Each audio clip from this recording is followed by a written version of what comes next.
Bonjour à tous et bienvenue dans cette nouvelle vidéo. Alors aujourd'hui, présentation de True Blue Mini 64 Go. Alors la version Crackhead Pack. Alors il existe plusieurs packs, hein. Il existe le Med Pack, il existe le Fight Pack, il existe le Overdose Pack.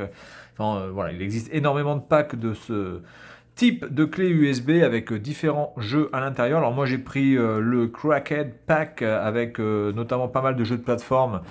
Il y a Resident Evil, etc., etc. dessus. Voilà. Il y a aussi un pack spécialement uniquement pour les jeux de combat. Je crois qu'il y a à peu près une soixantaine de jeux de combat dessus. Donc pour les gens qui aiment vraiment ce type de jeu, vous pouvez prendre ce pack aussi qui existe, le Fight Pack.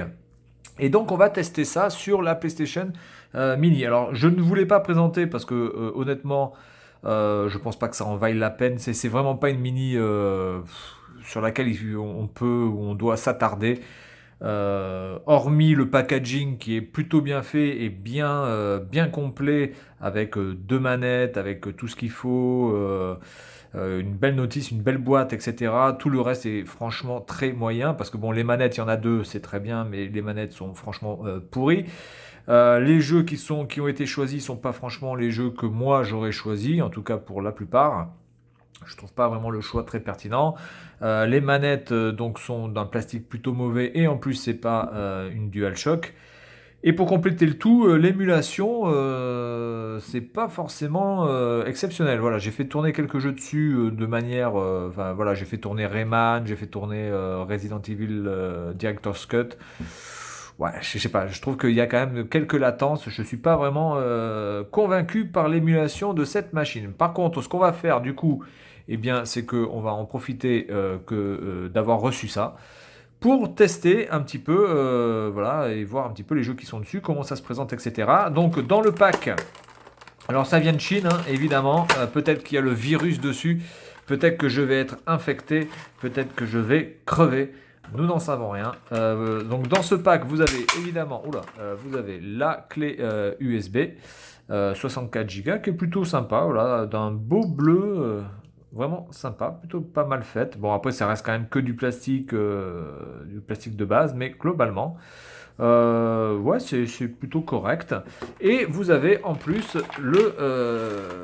voilà, vous avez le multiport USB qui vous permettra donc de pouvoir brancher vos deux manettes, parce que évidemment, quand vous allez mettre ça dans le port, je crois dans le port 2 de la PS classique mini, eh bien vous n'allez avoir plus qu'une seule manette, et bien grâce à ça, vous allez pouvoir en mettre les deux. Et je crois aussi qu'il est possible de pouvoir cumuler les différentes clés de True Blue pour atteindre, il me semble, à peu près 360 jeux, puisque les 4 packs qui existent cumulés font à peu près 360 jeux. Voilà, je crois que c'est aussi possible de pouvoir le faire comme ça, c'est-à-dire de mettre ça dans le port 2 et ensuite de mettre toutes les clés et d'avoir accès à tous les jeux. Voilà, donc pour l'instant, moi ce que je vais faire, c'est que je vais tester celle-ci. On va voir à quoi ça ressemble. Et puis on va tester quelques jeux qui sont dessus. Alors je me rappelle plus de exactement ce qu'il y avait. Je crois qu'il y a Medieval 1 et 2 par exemple. Voilà. Et puis on va découvrir un petit peu ensemble la liste de jeux. Allez, à tout de suite. Bonjour à tous et bienvenue dans cette nouvelle vidéo. Donc on est parti pour le test de True Blue, cette clé USB qui contient beaucoup de jeux à l'intérieur. Donc voilà, vous pouvez voir tous les jeux qui sont là. Avec leur jaquette, c'est plutôt sympa d'ailleurs. Alors le problème c'est qu'évidemment la DualShock ne fonctionne pas dessus. J'ai testé de mettre la DualShock de la PlayStation 3. Alors le stick analogique fonctionne, mais il y a vraiment que ça qui fonctionne. Donc du coup on va partir. Oh, putain, Xena. Allez, rien que pour le fun, on va partir sur Xena. Alors juste au cas où, si jamais ça le fait, je vais vous dire peut-être au revoir maintenant parce que la résolution peut changer et faire que ça coupe ma capture d'écran. Donc si jamais c'est le cas, je vous dis au revoir maintenant et je reprendrai la vidéo juste après pour relancer la capture. Attention, on y va. Voilà, donc c'est bien ce qui me semblait. Ça a coupé. C'est un petit peu bizarre ça, que ça coupe parce que la résolution change. Enfin bon, bref, c'est pas grave. On est reparti sur Xena. attention, je pense qu'à mon avis, on a affaire à un jeu absolument magnifique. Alors Xena, pour les gens qui ne se rappellent pas ou les gens qui n'ont pas connu, c'était une série qui passait, je crois, sur TF1. Alors je ne sais plus quel jour, je crois que ça passait plutôt le dimanche sur TF1, il me semble. Série absolument dégueulasse. J'ai jamais kiffé. J'ai jamais kiffé, je trouvais ça vraiment très mauvais comme série. Ouh putain. Ouh la vache. Ouh la vache. Donc là on peut se protéger, là on peut faire ça. Là on peut sauter, donc sauter c'est triangle. Ouh la vache. C'est une sorte de vieux... Elle peut pas courir. Ah si. Elle peut courir avec L1. Une sorte de Tomb Raider-like.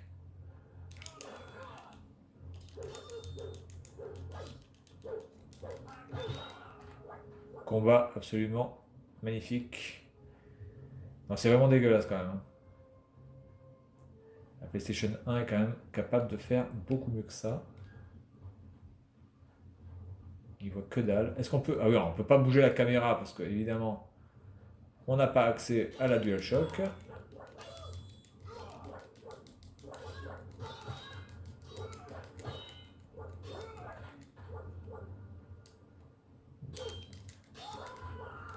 Alors tous les ennemis se ressemblent. Ok, on peut faire un backflip là. Ok, ça c'est pas mal.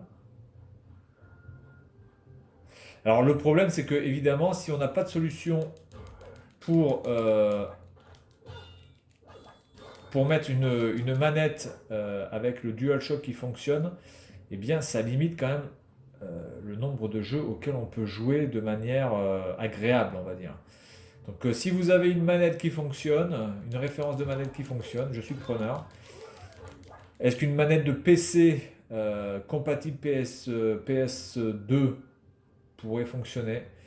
Est-ce que un adaptateur PS2 vers USB fonctionnerait? J'attends vos retours.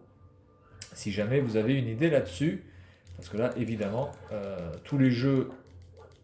Déjà, le Gran Turismo, honnêtement, Gran Turismo sans le DualShock, je vois pas comment c'est possible d'y jouer.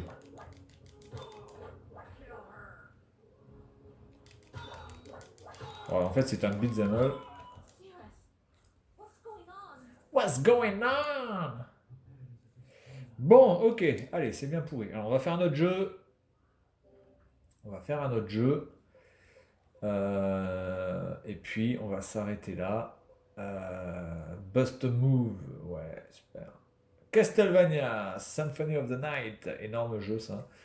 Énorme jeu. Diablo, putain, ils ont mis Diablo dessus, wow. Digimon. Bon, Digimon, on va peut-être s'en passer. Les Final Fantasy. Allez, un petit Gex. Allez, un petit Gex. Là, la résolution n'a pas changé, donc du coup, ça n'a pas coupé. Plutôt pas mal. Ça m'évitera de faire 2 coupes.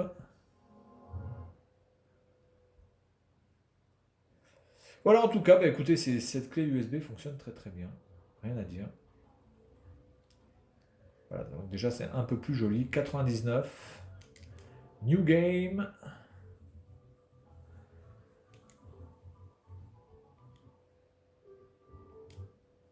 Allez, on passe et on se met directement dans le jeu.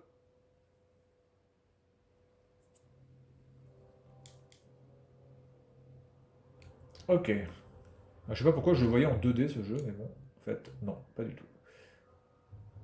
Donc là, on est dans le hub.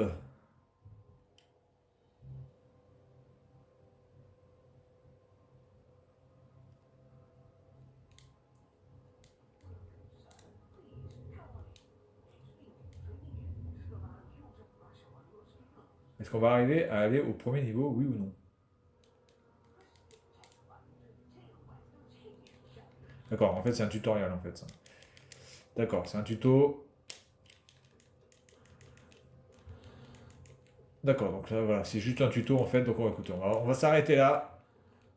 En tout cas, voilà, sympa, sympa. Il n'y a vraiment pas grand-chose à dire. Maintenant, c'est vrai que si on n'a que cette manette-là pour pouvoir jouer, bien évidemment, les jeux 2D, ou en tout cas les premiers jeux de PlayStation 1, auront la part belle, tandis que les autres auront quand même beaucoup plus de difficultés à pouvoir être... Oula, attendez. Voilà. Petite patoune. Il n'y en a pas une de l'autre côté, et évidemment que si, c'est symétrique, tout va bien. Voilà, donc on s'arrête là, et puis moi je vous dis à la prochaine. Salut à tous!